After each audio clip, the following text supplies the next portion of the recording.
Aujourd'hui, nous allons voir les remontées capillaires. Non, pas celle-là. Celle-là plutôt. Donc ici, en face de vous, donc vous avez donc un mur où on peut voir donc une forte démarcation, une pigmentation du mur, donc avec une forte coloration. Ici, vous avez donc un enduit qui a été refait donc, il y a quelques temps, donc, qui est assez propre, et au-dessus, donc l'enduit existant donc, de l'habitation. Et là, comme vous pouvez remarquer, donc, vous avez une couleur donc, assez claire par rapport donc, au mur d'origine. Ici, vous avez un enduit complètement cloqué, hein, qui est chargé donc, de salpêtre. Donc, le phénomène provient donc de la construction de l'habitation, hein, qui a été faite donc, il y a déjà plus de 60 ans, et qui est due donc à une absence donc, de vide sanitaire, de bande d'Arras. En particulier la bande d'Arras ou Arras étanche, qui est apparue dans les DTU des années 70, donc rendue obligatoire dans les années 70, et après la mise en place de vide sanitaire, et qui a pour vocation de rendre étanches les fondations des murs de structure. Ce qu'on peut constater, c'est qu'aujourd'hui, donc tout le mur, donc tout l'enduit donc, est en train de bloquer. Pourquoi? Parce que dans le sol, donc, vous avez donc du nitrate, des phosphates et des nitrites, c'est ce qui compose la terre. Donc, au fil du temps, donc, avec le ruissellement de l'eau, toute cette eau donc, finit par remonter par un phénomène qu'on appelle donc, les remontées capillaires. Ici, donc, vous avez donc un petit appareil qui va donc, vous permettre donc, de déterminer donc, le taux d'humidité qui est concentré donc, dans la maçonnerie. Et ce taux donc, varie donc, selon donc, la forte concentration d'eau présente donc, dans cette maçonnerie. Donc aujourd'hui, donc, là, vous voyez, donc, vous avez une valeur 0. Si je donc, applique mon doigt sur donc, cet appareil, on va avoir une valeur qui va monter aux alentours de 170 qui correspond à peu près, donc, qui veut dire donc, tout simplement que mon corps est fait de 80% d'eau. Dans une maçonnerie, donc, cette valeur doit être comprise entre 30 et 80. Donc là, vous avez vu, on arrive donc quasiment à une valeur de 186. Ce phénomène donc, est un phénomène purement naturel, ce qu'on appelle donc, la remontée capillaire. Plus on va monter dans la maçonnerie, plus cette valeur donc, va être moindre. Donc ici, donc, comme la maison est assez ancienne, on arrive quand même à une valeur de 190. Donc là, je mesure à peu près 1m80. Donc là, on devrait trouver moins d'eau. Donc effectivement, donc, on peut constater que donc, il y a 70%, 70 la valeur. C'est des pourcentages ou des patates? Non, c'est des digits.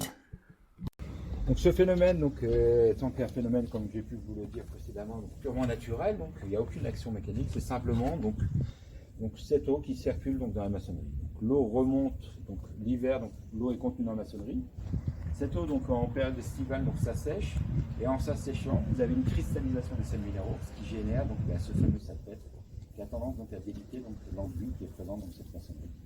Donc vous avez des cloques qui apparaissent de part et d'autre. Si on tape un peu avec le doigt, pas trop fort, hein, simplement, vous allez voir que donc tout se délite. Effectivement, donc l'enduit est totalement contaminé. Donc on pourra donc refaire l'enduit donc une dizaine de fois, une vingtaine de fois.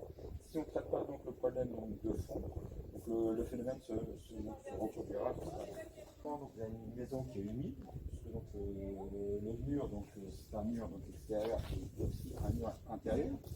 Pour le peu que le propriétaire donc, est isolé donc, avec un isolant, l'isolant va absorber l'humidité, parce qu'il va avoir donc aucune efficacité. Et il faut savoir que aussi donc, vous avez un phénomène aussi sanitaire qui est très important, donc, qui agit aussi sur la santé des occupants, parce que le salpêtre est une matière très volatile et qui est très mauvaise donc, à inhaler, qui provoque un déficit d'asthme.